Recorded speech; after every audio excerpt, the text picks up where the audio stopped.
How to fix repost option not showing on TikTok. Hi everyone, welcome back to our channel. This is Rose and I'll guide you to fix repost option not showing on TikTok.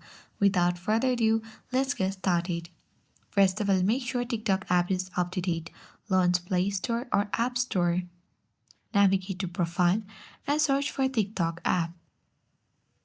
If you see update button, tap update and update to the latest version.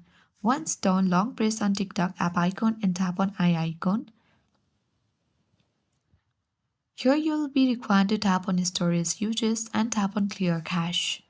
Once you have done that, you need to check whether your repost option missing has been fixed or not. If not yet, you can easily report a problem to TikTok. For that, launch TikTok.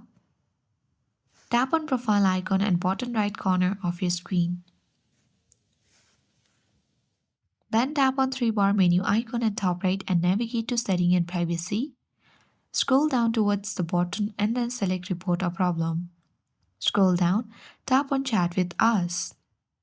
Here you can easily share your feedback. If it still doesn't work, you can easily reinstall TikTok applications, and with that you will successfully fix repost option not showing on TikTok. I hope this guide was helpful. If it was, then don't forget to like, share and comment. Thank you for watching and I'll see you in the next video.